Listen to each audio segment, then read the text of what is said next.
Good morning or afternoon, as the case may be. Welcome to today's webinar, Tips and Tricks for Using Forecast Pro During and After the Pandemic. My name is Eric Stellwagen, and Aidan Goldman and I will be the moderators today. We'll be beginning the webinar shortly, but first I'd like to go through a couple of quick logistics. The webinar will run about 45 minutes, and we'll be saving time at the end for questions and answers. During the webinar, you can submit questions at any time using the control panel on your screen. Aidan and I will be monitoring these questions throughout the webinar and compile a list for the questions and answers at the end. We'll also take questions submitting during the Q&A session itself. We'll try to address as many questions as possible, but if we don't get to your question, don't worry. You'll receive a follow-up email after the conclusion of the webinar. We're also taping this webinar and we'll email you a link to the video sometime next week. So now, without further ado, I'm going to turn this over to James Berry, Senior Consultant here at Business Forecast Systems, to present the webinar, Tips and Tricks for Using Forecast Pro During and After the Pandemic. So take it away, James. Thank you, Eric. Hello, everybody, and welcome to our webinar on using Forecast Pro. So let's go ahead and jump in. So let's start with the bad news first. There is going to be no single solution in Forecast Pro to fix all your problems. Sorry to tell you. I know a lot of folks have been emailing and calling us and talking about the issues that they're facing and been helping them with a lot of different suggestions, which is really what prompted us to have this webinar. And given the variety of different data that we've been seeing and the different ways that folks have been impacted and the different tools that are available in Forecast Pro, there really is just no one-size-fits-all solution for everything. It's going to require different approaches to address the different issues that are affecting your data.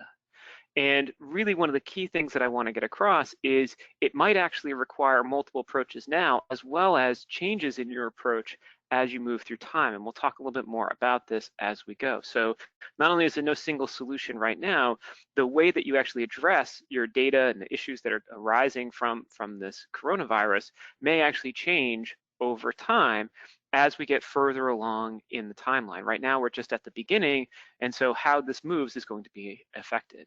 And also, different items are really affected differently depending upon what industry you're in. You know, some folks are seeing a precipitous drop in their demand as basically demand dries up. Other folks are seeing gigantic spikes in their demand, where there's a huge increase in demand for their goods. And so the way people are dealing with this, some folks are really, you know, basically just shutting down and basically not selling anything. And others are working overtime to just produce as fast as possible. And that can actually happen even within a single company.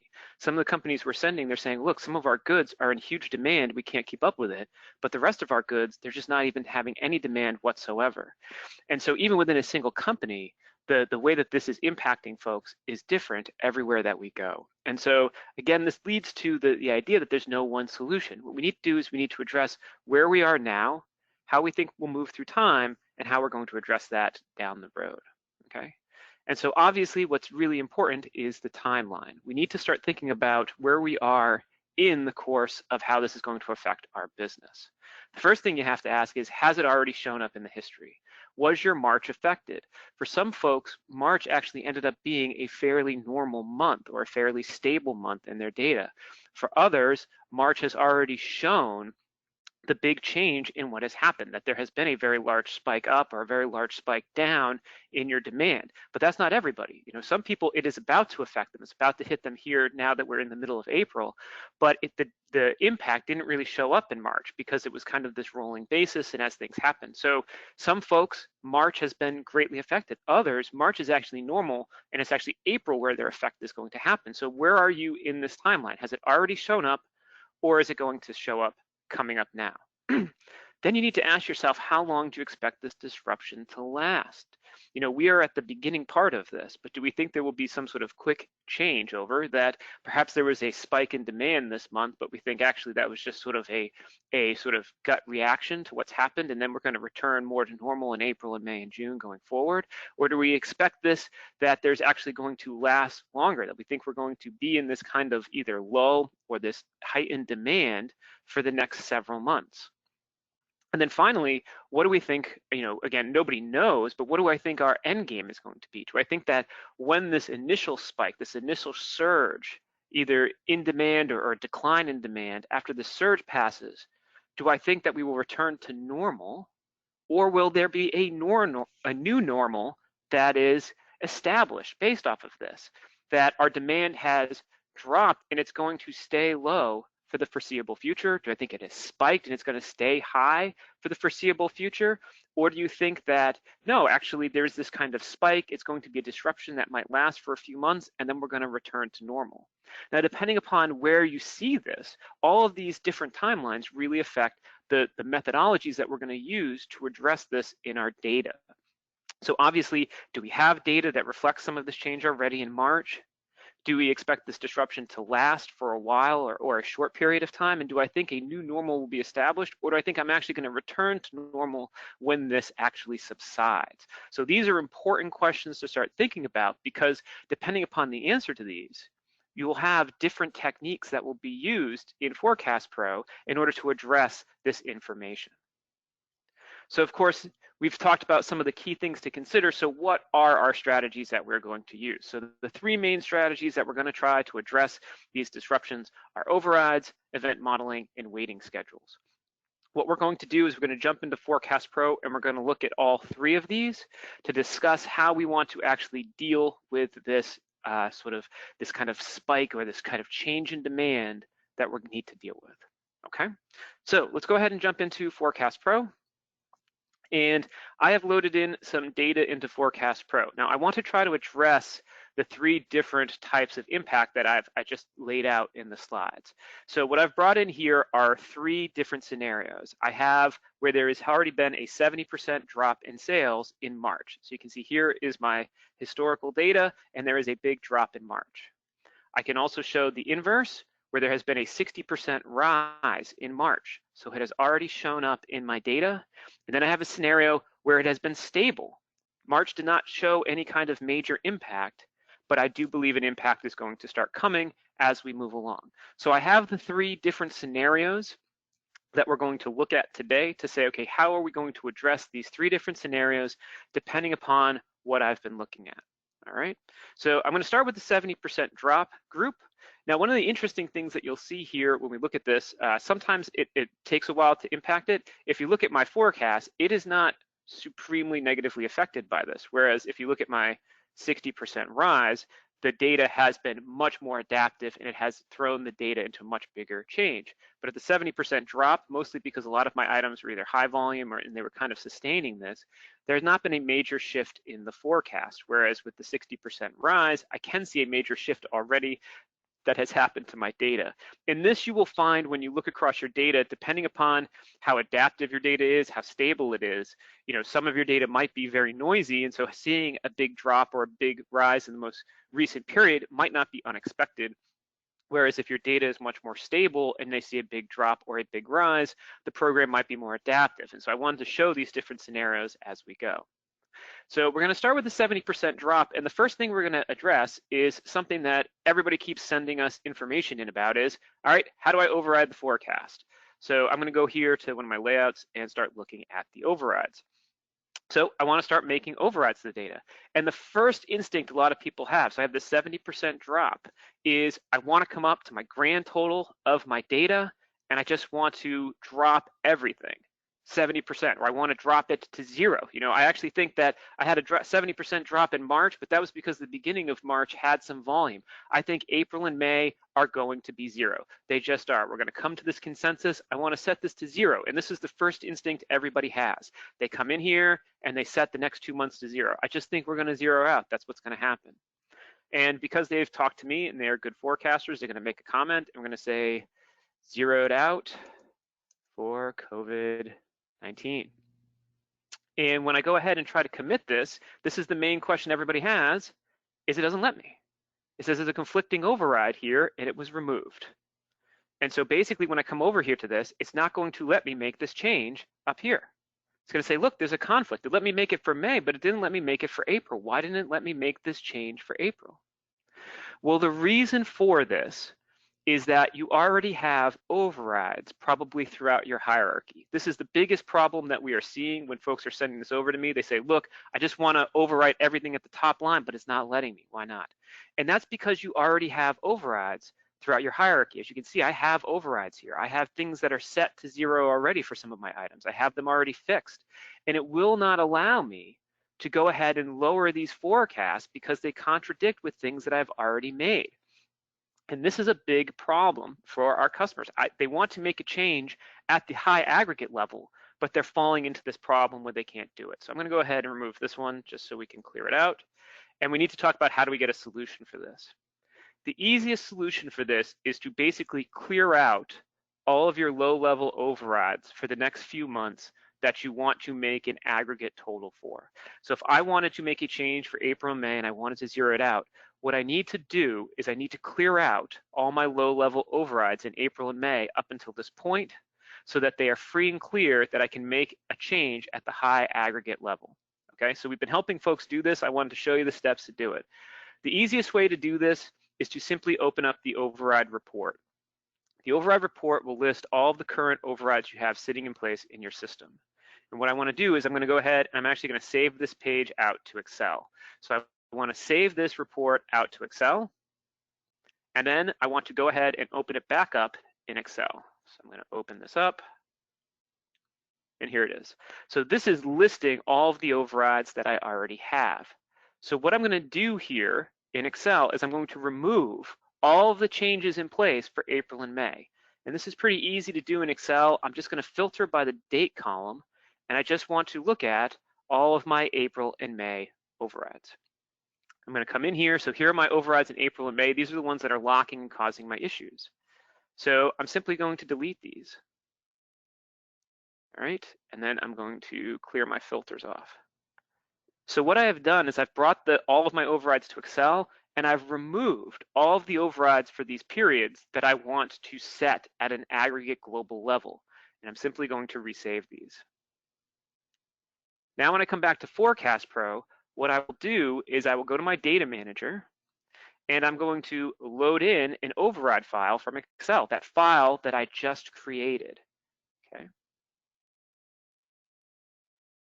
So here's the file I updated where I removed the April and May overrides throughout the entire hierarchy. And when I refresh this, it asks me, do I want to delete all of the current overrides that I have in here? I'm going to say, yes, I do want to delete these. So it's cleared out everything and just brought back in all of the other overrides that weren't in April and May. So what I have done for myself is I have now cleared in the system. So if we come back over here and we look at our overrides, I have now cleared my April and May overrides in all of my items. They are now gone. So I've cleared out April and May. They're now completely unlocked. And so now up here at the aggregate total, I can come in and zero these out. Again, zeroed for COVID-19, commit this. And those changes will now propagate down all the way throughout my hierarchy. So I have this ability to come in here and actually start making these changes. I want to come in and now everything will zero out because it's been proportionally pushed down to my retail and my wholesale side. Everything has been pushed down. My existing overrides in other months are still preserved, but I've been able to push down my changes at a high aggregate level. This is probably the most common question we've been receiving in the last few weeks is how do I actually make these aggregate overrides at the top? I keep getting all these conflict warnings. So this process of exporting a list of all of your current overrides into Excel, the next few months that you want to make an aggregate change, then making the aggregate change, this is a very common approach that people are doing. And I can actually come in here now and set the global changes up at the top level for me to make these sets. Okay, so this is really the first place you should be looking in order to, how do I want to actually go and make these changes? So if I want to make it at an aggregate level, that's how I would do it. Now, obviously, if I'm making these at an individual item level, if I'm trying to do it on an item by item level, I don't need to do this clearing out. I can just come in here and make additional changes. Usually what I would do is I would add an additional row here. We could even call it a COVID-19 row so that I can overwrite any other overrides I already have. But if I want to make these en masse at a high level, we need to clear out all of the overrides to make sure that we can push one of these down without any conflicts. Okay, so That's the first technique that we can start doing for how do I make changes to the upcoming periods. Using the overrides is an important one to look at. What else can we do? Well, what we can also do is we can start using events if it's already started happening. So if I come over to my 60% rise, I'm going to drill in here to some of my SKUs. You can see what's happening with some of my data, which is we all of a sudden have a big spike in demand and the forecast has shot up like crazy. It has just gone through the roof because of this. We have this big giant spike and it's causing the forecast to shift up to a new level. And this is an issue. Now, the second way that most people would think about handling this would be through events. I want to go and event this. I want to say this was something special and I want to bring it back down. Okay, perfect. How would we do that? Well, we use our event manager. So I'd come in here at my graph and I'd bring up my event manager. And now this is where the question really becomes a little bit trickier, right? What I can do is I can click on this spike and I've already created some codes in here for myself for my COVID-19. Now you'll notice that I've actually made them multiple codes for month 1, month 2, month 3, and month 4, okay? Now what I would do, of course, is come in here and say this is going to be month 1. I'm gonna say that in March of 2020, this was month 1 of COVID-19. Now if I were to commit this, let's go ahead and commit it, what you'll see is the forecast will drop back down to, quote, normal. And there's a question, as I said, one of the big questions we have to ask ourselves, was this a one-time spike and our data is gonna return to normal? In which case the event, perfect. It did exactly what it was supposed to do. It brought it back down to normal. But what if actually I think, you know what, no, it's gonna continue for a couple of months. Well, I can keep the same volume. If I come here into April and into May, I can say, I can put the same code on and say, yeah, April and May are also going to have these big spikes. And if I commit this, what it will do is it will keep these big spikes going for the next few months. Now that's obviously one option, but it's going to keep relatively the same volume as what I had done here. Now, obviously, it's going to keep the same seasonal pattern going, that some months are higher than others, but that might, that might be one solution. I think it's going to happen, and then it's going to return to, quote, normal. Now, you'll notice I've put the same month 1, month 1, month 1 on all 3 of these. This is a common thing that people often ask.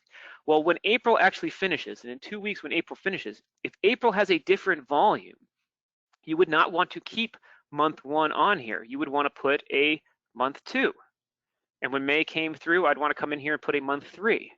But at the moment, this is not going to work because I don't have a month 2 and I don't have a month 3. These are in the future. So if I were to commit these now, you'll see they'll just return to back down to normal because it doesn't know what a month 2 looks like. It doesn't know what a month 3 looks like.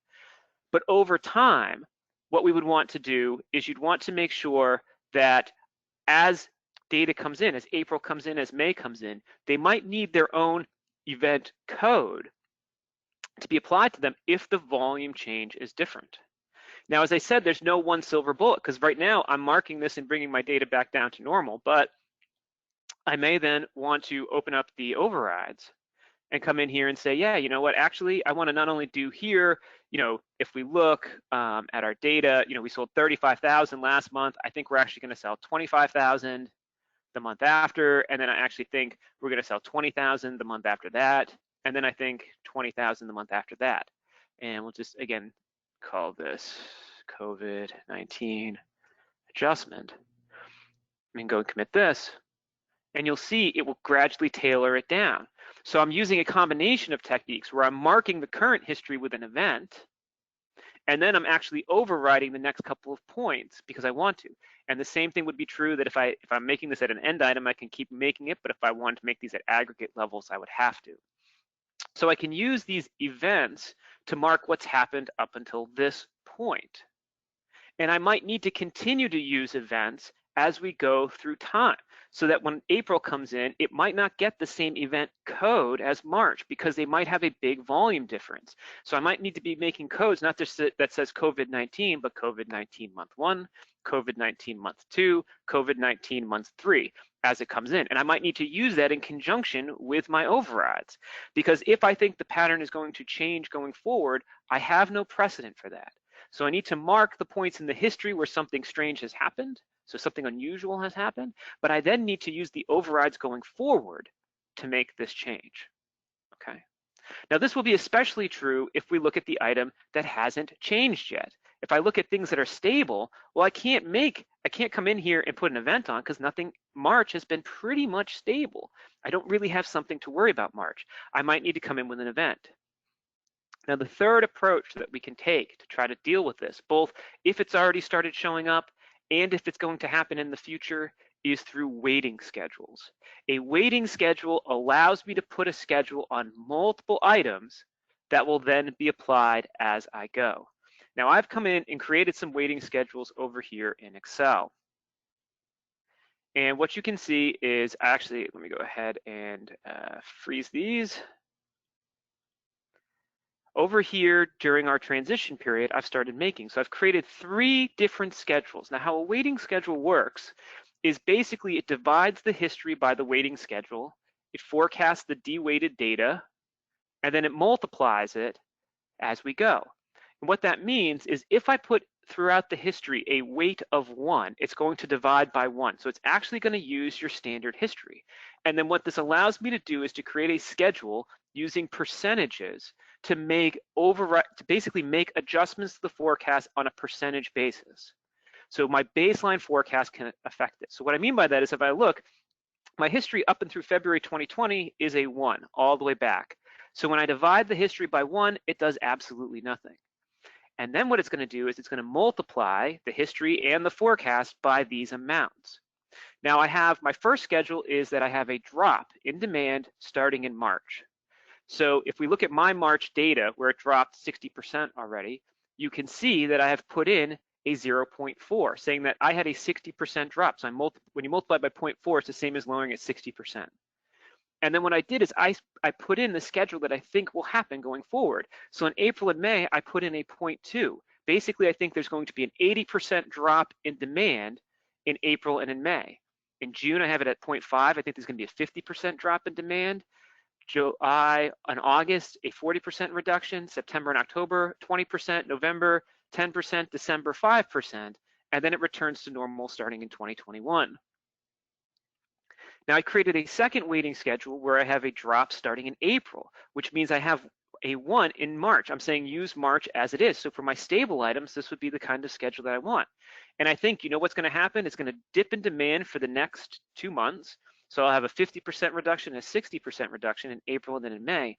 But then I actually think it's going to spike ahead this summer. I think there's going to be then a 30% jump in June, 20% jump in July, and then we're going to return back to normal.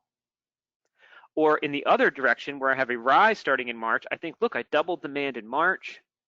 I have a 25% increase in April because I couldn't, this basically wiped me out. I can't keep up with that. Then I ramp up production in May to do a 75% increase, June a 50%, then a dip in July when people sort of start, and then August gets back to normal.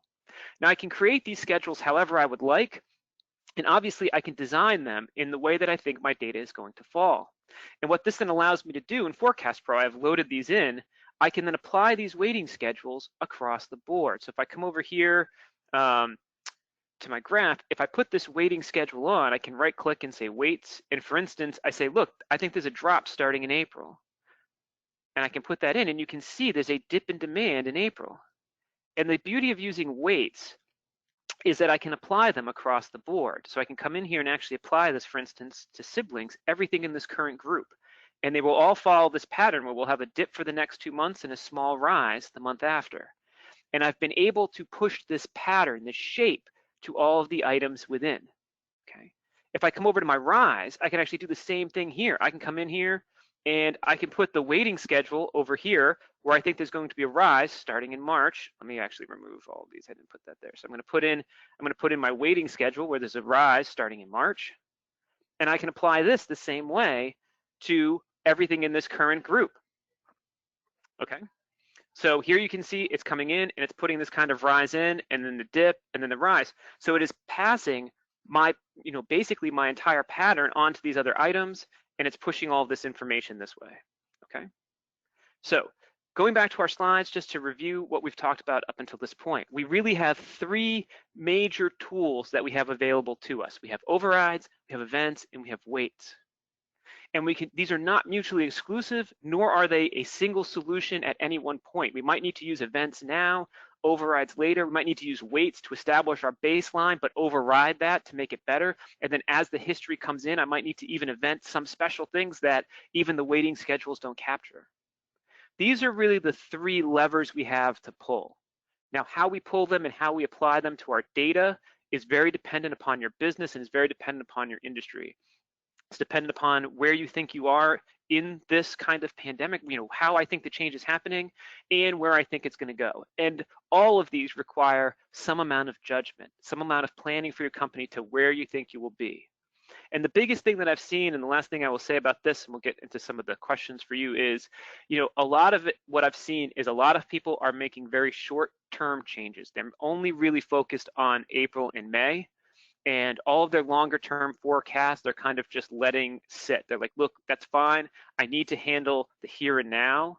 And the longer-term forecast, I'm going to focus on when I have time and when there's a clearer picture. But right now, I'm focusing on the short term rather than the medium and long term. Okay. All right. Now, just a couple of logistics. A lot of what I went over, obviously, is a very quick, brief way. The overrides, the events, the weights, how you create all these. All of this is covered in detail in our Forecast Pro manual, and we have YouTube videos on how to do events and how to do weights and how to make overrides. The first place you should look for more detailed information about this is the Forecast Pro manual. It is in a PDF format and it installed with Forecast Pro.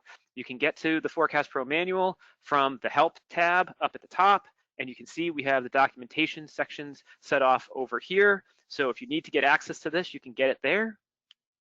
And obviously, if you want to learn more about these topics in general, on events, on weights, on overrides, we have webinars on these on our YouTube page that go into this in quite a bit more detail. What I wanted to show you today was kind of the big tools and the big ways people are making changes.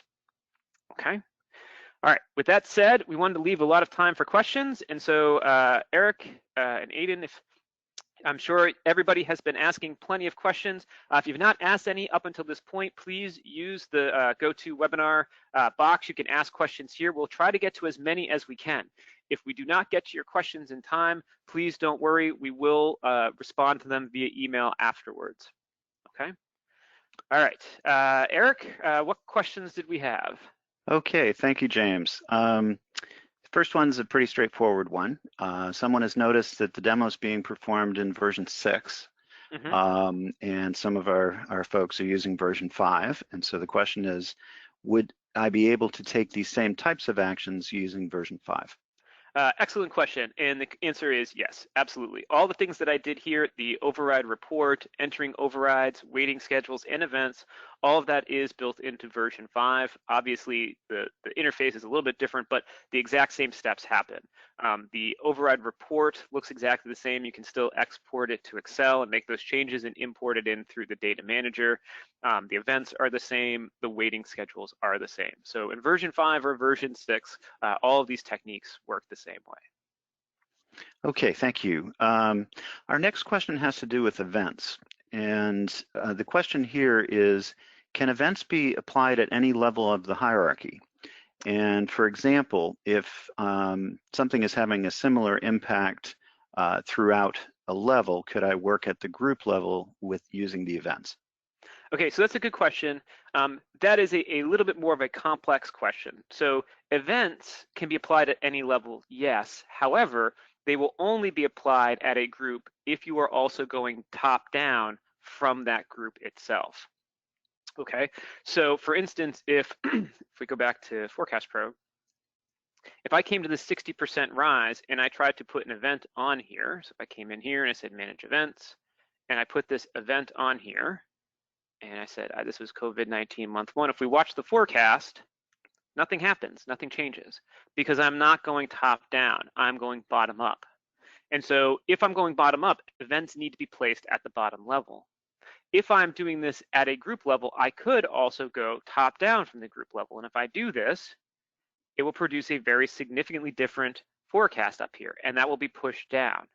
Now, one key thing to note about this, it's kind of hard to explain it in a short term, but if you do an event at a group and you do go top down, you still need to address the spikes at the end items.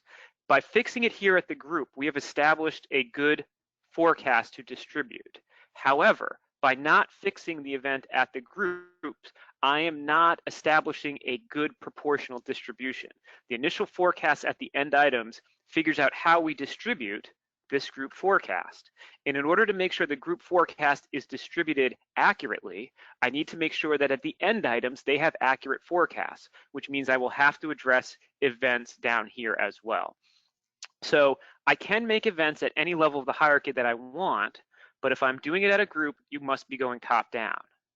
And even if you are going top down, you still may need to address the events at the bottom level to make sure that the proportional distributions work correctly. I know that's a little bit complicated.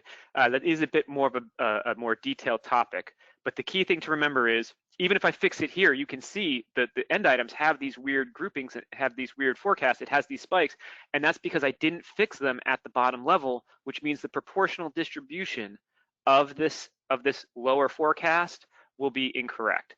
So fixing it at a group is possible because that establishes the good baseline at the group, but you have to make sure that you also address it at the lower levels to make sure the proportional distribution happens correctly. Okay, thank you, James. I often say, as a rule of thumb for events when thinking about multiple levels, you want to use the event schedule or the event model at all levels that are impacted. So just another way of stating what James has said there. Our next question is actually sort of the mechanics here of the data manager. And so the question is that we loaded an override file that we created in Excel, and that entry is now on the data manager. Do you need to keep that entry on the data manager going forward, for example, as you get new data? Or is it saved internally, or the changes saved internally in Forecast Pro, and therefore in the data manager, the link can be removed? Excellent question.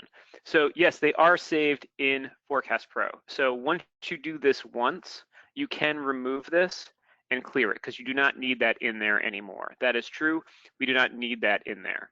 So it is a one-time thing. However, as I mentioned, I only removed the overrides for the next 2 months, April and May. If you feel that you need to, clear out June and potentially clear out July, you would need to do this exercise again. But once you load them in once, they are now in the project and you do not need this override file in there anymore. So good question. Yes, you can clear that out. Okay, thank you. Let's see. So the next one is about overrides here. When using the override facility to manage the short term, when actual demand is subsequently received, would you suggest an event model to then support the override to ensure the demand is not duplicated in the future?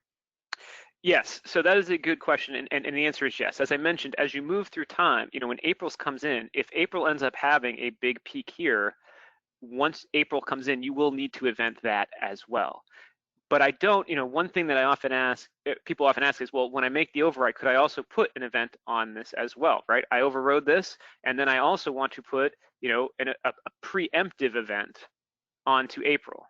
I do not suggest you do that because you don't know what April is actually going to happen. So you have to wait until you see what actually happens in April in order to determine what event code you would put on there. So yes, you should. Once this becomes an override and once April actually comes in, you may need to event it. And that's actually one of the big points that I've been trying to get across is that you're not going to fix it now and then not have to fix it again. You're going to have to set April what you think it is.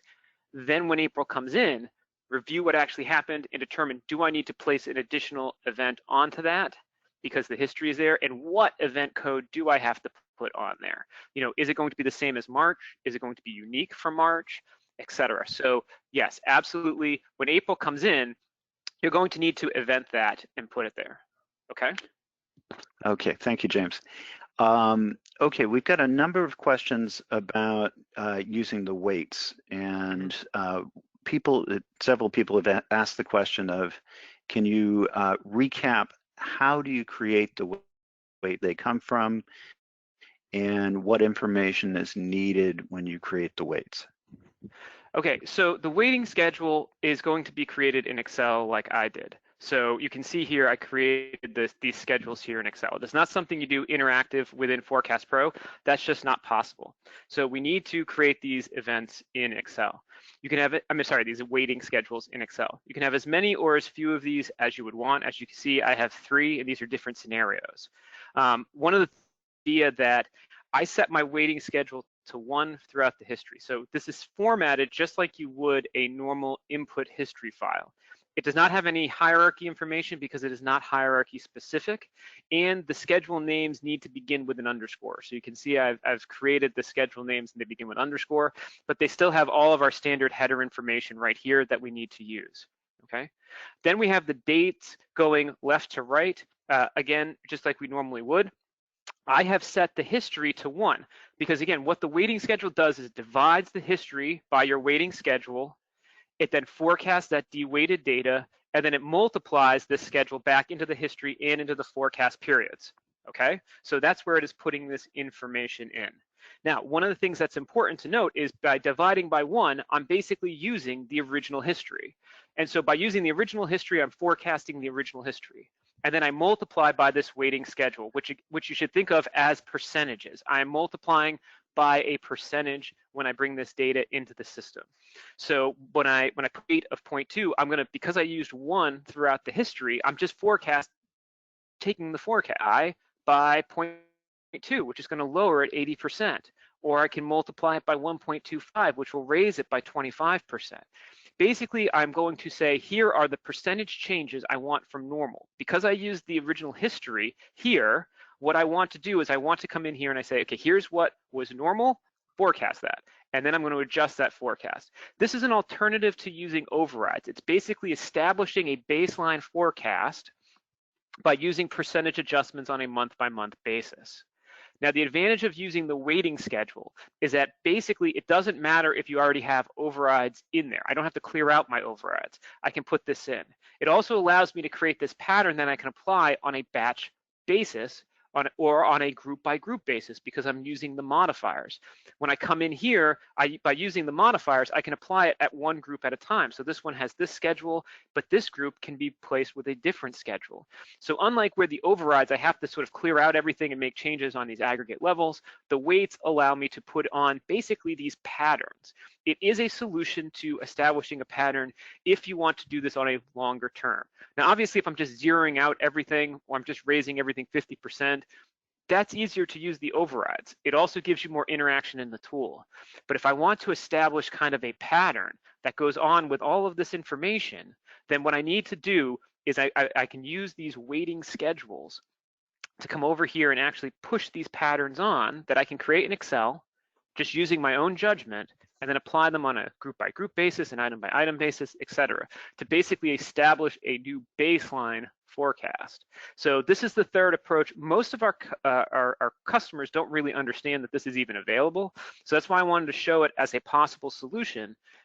It's basically covering the same kind of idea as the overrides, but it's sort of something that I can apply on a group basis, on kind of on some ongoing basis here. And it is something that needs to be created in Excel, and it is using your own judgment to make these changes. Okay, thank you, James. Now, you've actually said this, but again, because the weights are new to people, I think just some clarification here and a number of questions have come in. So the question is, when are the weights actually applied in the forecast period? And specifically, if I'm using these weights, are they being applied to the adjusted forecasts or to the statistical forecasts prior to the adjustments? Okay, so this is establishing the baseline. So this is applied as you generate the statistical forecast. So what ends up happening is before we even do a forecast, the first thing we do is divide the series by the weights. Now, because I have set my weights throughout the history to 1, I'm not doing anything. Dividing anything by 1 leaves it exactly the same. So by using the weighting schedule, I'm actually dividing the history by 1, which doesn't actually do anything. So that's how this is working. Okay, so I'm dividing the history by 1, so it doesn't do anything. And then what happens is I forecast the D-weighted series, but because I divided by 1, it didn't change the history at all. So I actually forecast the standard history. At that point, we then multiply the weights back into both the history and the forecast. Again, by multiplying by 1, it does nothing to the history. By multiplying by these decimal places here, it will either raise or lower the forecast as it goes. So basically what's happening here in the way that I have done this is I have basically said forecast the history as if it was normal by setting the weights to 1, then multiply the history by as normal when I bring it back.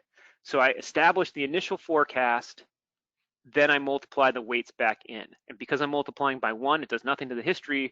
And when I multiply by these decimals, it does something to the forecast. This is establishing before the overrides. The overrides then go on after this. So as part of a process, this is establishing the statistical forecast using these weights.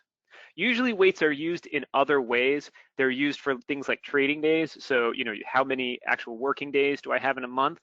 So that we can adjust, a January isn't always a January with monthly data.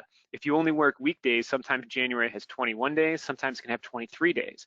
And that can really be almost a 10% movement from January to January. And so what the weights usually are used for is something like that. Or if you have a 4-4-5 calendar to say whether this is a 4-week or a 5-week period, the weights can adjust for that.